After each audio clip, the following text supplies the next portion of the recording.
வானத்தை பார்த்து கைகளை தூக்கி பல தெய்வங்கள் மேலே சத்தியம் பண்ணி சபதம் செஞ்ச பிக்ஷு மறுபடியும் கீழே உட்காந்து புலிகேசியோட உடலை எடுத்து அவரோட மடியில் வச்சுக்கிட்டாரு.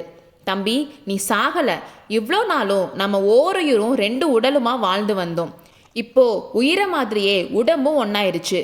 ஏன் உயிரோட உன் உயிரும் கலந்துருச்சு. இனிமேல் நீ தான் நான் தான் நீ. இப்படி சொல்லிட்டு புத்த பிக்ஷு அவரோட உடம்பு முழுக்க நடுங்கிற அளவுக்கு தேம்பி தேம்பி அழுதாரு. அவரை பார்க்குறப்போ சுயநினைவே இல்லாமல் சோக கடலில் மூழ்கிட்டாருன்னு தான் தோணுச்சு. ராத்திரி ரொம்ப வேகமாக போயிட்டு இருந்துச்சு. ஒரு பாறைக்கு பின்னாடி நின்று காத்துட்டு இருந்த காபாலிகை நேரம் போக போக பொறுமையை இழந்து அந்த பாறையிலேருந்து வெளியில் வந்து மெல்ல மெல்ல அடிமேல அடி வச்சு நடந்து வந்தா. பிக்ஷுக்கு பின்னாடி வந்து அவரோட தோள்களை லேசாக தொட்டா. புத்த பிக்ஷு திடுக்கிட்டு திரும்பி பார்த்து, ரஞ்சினி நீதானான்னு கேட்டாரு. ஆமாம் நான் தான்னு காபாலிகை சொன்னான். இன்னும் நீ போகலையான்னு கேட்டாரு. போக சொல்லி கட்டளை போட்டால் போயிடுறேன்னு சொன்னான். வேணாம் மிரு, இந்த உலகத்தில் என் மேலே அன்பு இருக்கிறவ நீ ஒருத்தி தான்னு சொன்னார். ஆனால் என் மேலே அன்பு இருக்கிறவங்க யாருமே இல்லையேன்னு காபாலிகை சொன்னான். ரஞ்சினி ஏன் அப்படி சொல்கிற, நான் இல்லையான்னு பிக்ஷு கேட்டார். கொஞ்ச நேரத்துக்கு முன்னாடி அவரோட குரல்ல இருந்த சோகம் இப்போ எங்கேயோ போய் அதில் கபடம் கலந்த பேச்சு வந்துச்சு. அடிகளே, என்னை ஏன் ஏமாத்த பார்க்குறீங்க? இந்த கோரமான அவலட்சணமான உருவத்துக்கு மேலே யாருக்கு பாசம் வரும்னு அவ கேட்டா. காதலுக்கு கண்ணு இல்லைன்னு நீ கேள்விப்பட்டது இல்லையா? நீ எத்தனை கொரூரமாக இருந்தாலும் என் கண்ணுக்கு நீ ரதிதான்னு பிக்ஷு சொன்னார். வஞ்சக பிக்ஷுவே, ஏன் இப்படி மனசார போய் சொல்கிறீங்க? என்னை இப்படி அலங்கோலமாக்குனதே நீங்கள் தானே. என் மேலே அன்பு இருந்திருந்தா இப்படி செஞ்சுருப்பீங்களான்னு அவ கேட்டா. ரஞ்சினி, இதை பற்றி உனக்கு நான் எத்தனை தடவை சொல்லியிருக்கேன்.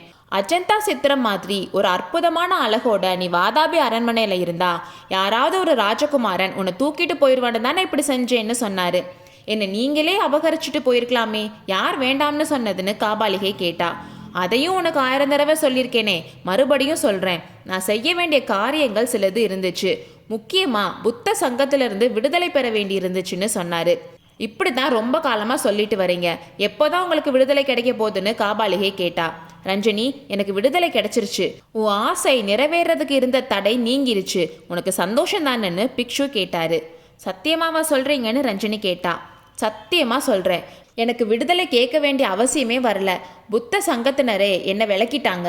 உன்னோட வைராகியத்தோட சக்தினால தான் இப்படி நடந்திருக்கணும்னு பிக்ஷு சொன்னார். காபாலிகைக்கு இன்னும் சந்தேகம் தீரல. ஏன் உங்களை விளக்குனாங்க?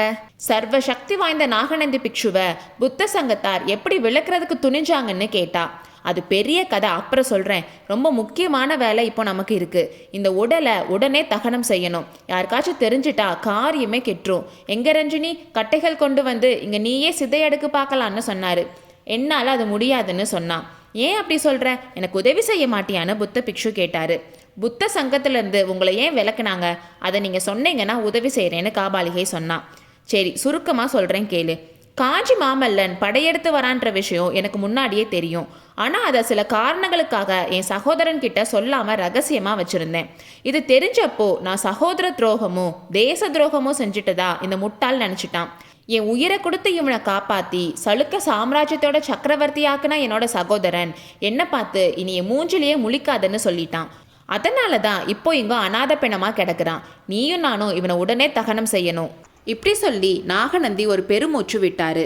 அதுக்கப்புறம் மறுபடியும் இதெல்லாம் அஜந்தா சங்கிராமத்து புத்த பிக்ஷுக்களுக்கு தெரிஞ்சிச்சு.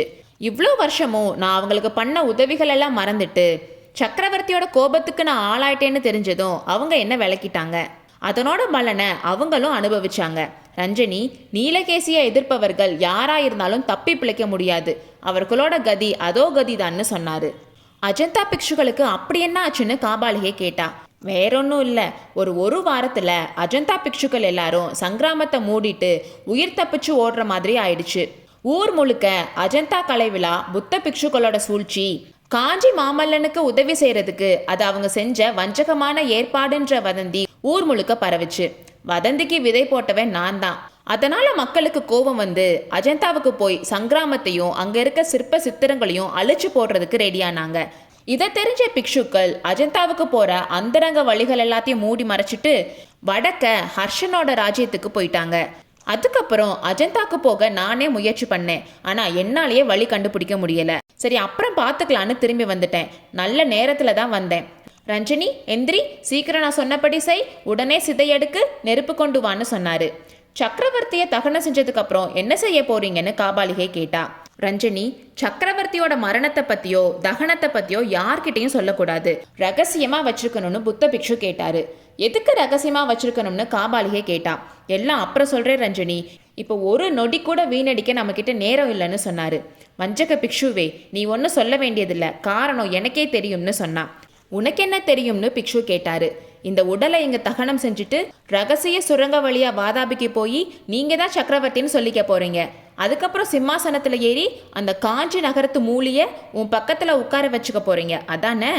உடனே நாகநந்திக்கு கோபம் வந்து எந்திரிச்சு, நீ சொல்றபடியே செய்கிறேன், நீ எப்படியாவது தொலைஞ்சு போ, இனிமேல் உன்னோடுன்னு அவர் சொல்றதுக்குள்ளேயே காபாலிகை அவர் காலில் விழுந்து, அடிகளே என்னை மன்னிச்சுடுங்க, நீங்க சொல்றத கேட்குறேன்னு சொன்னான்.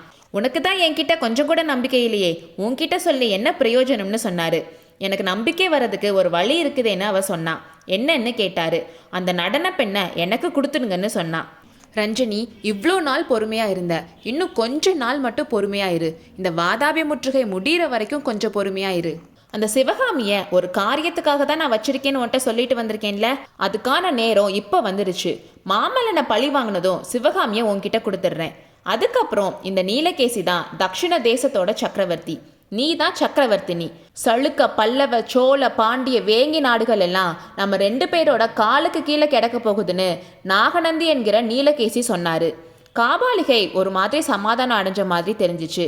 நீலகேசி சொன்ன மாதிரி அவ ஒரு குகைக்கு போய் அங்கிருந்து விறகு கட்டைகளை கொண்டு வந்து அடுக்குனா. அப்போ நீலகேசியோட காதுல விழாத மாதிரி அவ தனக்குள்ளேயே சொல்லிக்கிட்டா. வஞ்சக பிக்ஷுவே, நீ என்னை மறுபடியும் ஏமாத்த பார்க்குறீங்க, ஆனால் உங்களோட எண்ணம் ஒரு நாளும் பழிக்க போகிறதில்ல. நீங்கள் எவ்வளோதான் காலில் விழுந்து கெஞ்சினாலும் தேவேந்திர பதவியே கொடுத்தாலும் அந்த சிவகாமி உம்மை கண்ணெடுத்தும் பார்க்க மாட்டாள். கடைசியாக என் காலிலே வந்துதான் நீர் விழுந்தாக வேண்டும். அடுத்த அத்தியாயத்தில் சந்திப்போம்.